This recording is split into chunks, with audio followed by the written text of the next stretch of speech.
Hello everyone, welcome back to my channel Sassy's garden. तो आज का जो मेरा टॉपिक है वो लीफ कर्ल की प्रॉब्लम को लेकर के है। लीफ कर्ल मोस्टली आपने बहुत से प्लांट में देखा होगा। ज़्यादातर मिर्च के प्लांट में, टमाटर के प्लांट में, इस तरह से बहुत से ऐसे प्लांट होते हैं जिनमें पत्तियां सिकुड़ सी जाती हैं, पत्तियां कर्ल हो जाती हैं और वहीं से ग्रोथ भी रुक जाती है। तो ये एक तरह की डिसीज़ भी है जिसका ट्रीटमेंट अगर हम सही समय पर कर लेते हैं तो हमारे पौधे की ग्रोथ वापस से अच्छी हो जाती है और लीफ कर्ल की जो समस्या है वो भी ख़त्म हो जाती है। तो मेरा ये ओलिएंडर का प्लांट है, ये पिंक कनेर का पौधा है और इसमें भी कुछ इसी तरह से पत्तियाँ कर्ल होने लग गई थी। विंटर सीज़न में ये पौधा पूरी तरह से डोरमेंसी पीरियड में होता है। उसके बाद से जब फरवरी मंथ में सभी प्लांट्स की ग्रोथ अच्छी होती है तो इस प्लांट की ग्रोथ बिल्कुल से रुक गई थी। और मैंने जब इसका ट्रीटमेंट किया है उसके बाद से इसमें जो नई ग्रोथ स्टार्ट हुई है, नई पत्तियां निकल रही हैं, वो वापस से स्ट्रेट हो गई हैं। कुछ जो पुरानी पत्तियां थीं वो ही पत्तियां कर्ल हैं, बाकी जो नई ग्रोथ आई है वो आप देख सकते हैं ये पूरी तरह से स्ट्रेट हो गई हैं। तो वही ट्रीटमेंट मैं आपके साथ शेयर करने वाली हूँ। कोई अलग से आपको कुछ भी करने की ज़रूरत नहीं है, बहुत ही सिंपल सा मेथड है जिससे आप अपने पौधों में लीफ कर्ल की समस्या से छुटकारा पा सकते हैं। तो चलिए मैं आपको दिखा देती हूँ मेरा जो ये पौधा है वो पहले किस तरह का था। तो यहाँ आप देख सकते हैं ये वही पौधा है जो अभी मैंने आपको दिखाया था और इसकी मैंने कटिंग की हुई है जहाँ से लीफ कर्ल की प्रॉब्लम हुई थी, जहाँ से भी पत्तियाँ कर्ल हो गई थी वहाँ से मैंने इसकी पूरी स्टेम को कट कर दिया। इसमें 3 ब्रांचेस हैं और तीनों ब्रांचेस में पत्तियाँ कर्ल होना शुरू हो गई थी। जहाँ से इसकी ग्रोथ होती है वहीं से पत्तियाँ कर्ल हो रही थी, तो उसको मैंने कट कर दिया है। और कटिंग वाला पार्ट मैं आपको दिखाऊंगी कि किस तरह से इसकी पत्तियाँ जो हैं कर्ल हो जाती हैं। तो यहाँ आप देख सकते हैं ये मैंने कुछ ब्रांचेस कट की हुई हैं जहाँ से लीफ कर्ल की प्रॉब्लम हुई थी। तो जो भी लीफ कर्ल हुई है उससे 1 से 1.5 इंच नीचे से मैंने इस तरह से कटिंग की हुई है। तो ये ग्रोथ वाला एरिया है और आप देख सकते हैं किस तरह से जो पत्तियां हैं जिनकी ग्रोथ होनी चाहिए वो पत्तियां सिकुड़ सी गई हैं, कर्ल हो गई हैं। और इसी तरह से पौधे को अगर आप ध्यान नहीं देंगे तो ये बिल्कुल से ग्रोथ रोक देता है और इसी तरह से लीफ कर्ल की जो प्रॉब्लम है पूरे प्लांट को ख़राब कर देती है। और अगर हम सही समय पर इसका ट्रीटमेंट नहीं करते हैं तो इसमें मिली बग भी बहुत जल्दी ही लग जाता है। जहाँ भी लीफ कर्ल हुआ है वहाँ पर मैंने नोटिस किया है काफ़ी सारे वाइट कलर के जो मिली बग होते हैं वो चिपके हुए थे। तो उस एरिया को मैंने बिल्कुल से कट कर दिया है और कट करने के बाद मैंने थोड़ा सा साफ का फंगीसाइड है कटिंग वाले एरिया पर लगा दिया था। आप चाहें तो कटिंग वाले एरिया पर एलोवेरा और हल्दी का एक पेस्ट बना करके भी लगा सकते हैं, वो भी काफ़ी इफ़ेक्टिव होता है। तो इस तरह से मेरे पास साफ का फंगीसाइड रखा हुआ था तो मैंने उसे लगा दिया था कटिंग वाले एरिया पर।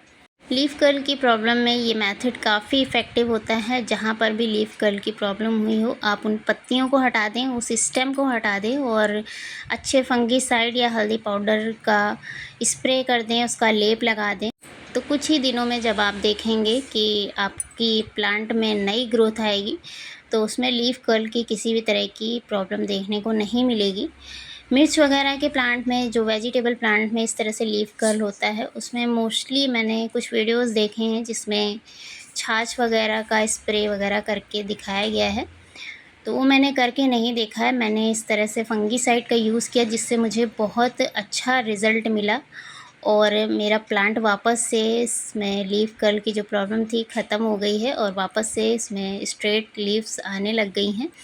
तो इस तरह से मैंने ये ओलिएंडर का प्लांट है जो कनेर का पौधा है उस पे ये ट्रीटमेंट करके देखा तो मैंने आपके साथ शेयर किया। इस तरह से आप जो भी फ्लावरिंग प्लांट होते हैं, परमानेंट प्लांट होते हैं, आप उन पर ये ट्रीटमेंट करके देख सकते हैं। साफ का फंगीसाइड बहुत ही इफ़ेक्टिव होता है, उसे आप कटिंग वाले एरिया पर लगा दें, स्प्रे करते रहें।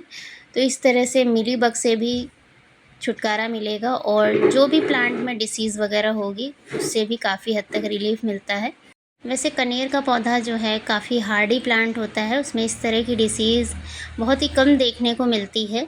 ये पौधे आप बिना केयर के भी अपने गार्डन में लगा सकते हैं, लेकिन अगर फिर भी इस तरह के प्लांट में इस तरह की डिसीज़ आपको दिखाई देती है तो इन प्लांट्स को भी बचाना बहुत ज़रूरी हो जाता है।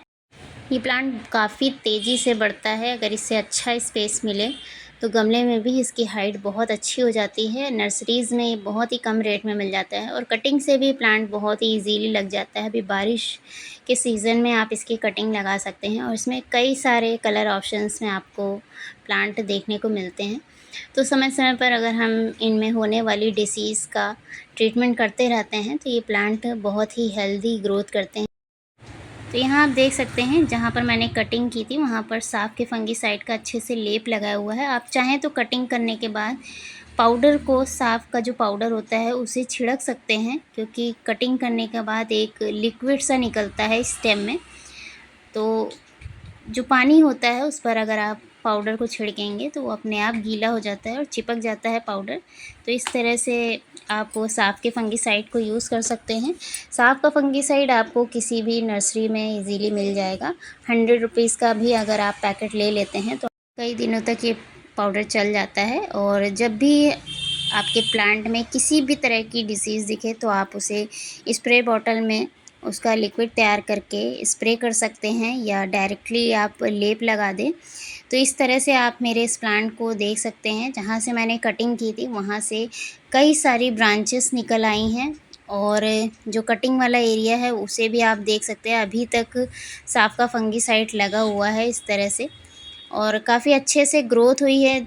नई पत्तियां जो निकली हैं इसमें आप देख सकते हैं वो सारी की सारी स्ट्रेट हैं।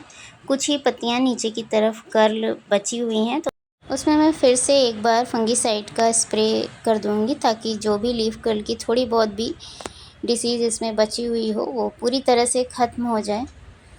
तो इस तरह से मैं आपको तीनों ब्रांचेस दिखाऊंगी जहाँ से मैंने कट किया था वहाँ पर किस तरह से नई ग्रोथ आई हुई है और पूरी तरह से लीफ कर्ल की जो प्रॉब्लम थी वो इसमें से ख़त्म होने को है। तो ये जो है ये सबसे लंबी ब्रांच है इसमें और इसमें कम से कम 3 से 4 ब्रांचेस ऊपर की तरफ निकली हुई हैं। और यहीं मैं आपको दिखाती हूँ इसकी दूसरी ब्रांच। तो ये आप देख सकते हैं ये इसकी दूसरी ब्रांच है, इसे भी मैंने कट किया था और इसमें भी कई सारी ब्रांचेस नई निकली हुई हैं और जो भी नई ब्रांचेस निकली हैं उसकी पत्तियां सारी की सारी स्ट्रेट हैं।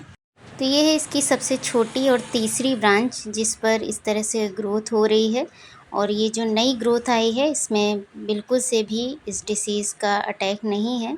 जो कुछ पत्तियां हैं नीचे की तरफ हैं उन पत्तियों को मैं कट कर दूंगी और ये कटिंग वाला एरिया है जहाँ पर मैंने लेप लगाया था साफ के फंगीसाइड का।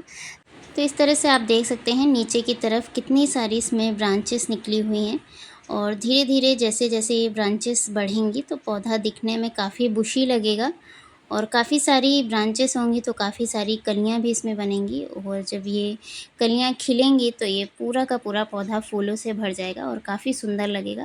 तो इस तरह से आप कनेर की कटिंग भी कर सकते हैं। बारिश के सीज़न में आप कटिंग करें, अभी इस समय बिल्कुल भी कटिंग ना करें, बहुत ज़्यादा गर्मियाँ पड़ रही हैं। तो इस समय अगर आप कटिंग करते हैं, इसकी रिपोर्टिंग करते हैं तो ज़्यादातर चांसेस रहते हैं कि पौधा आपका ख़राब हो जाएगा। इस सीज़न में बिल्कुल भी किसी भी प्लांट की रिपोर्टिंग, कटिंग वगैरह नहीं करनी चाहिए। मैंने बहुत पहले इसकी कटिंग की थी और बहुत पहले ये ट्रीटमेंट किया था। अब जो रिज़ल्ट है वो ही मैं आपके साथ शेयर कर रही हूँ।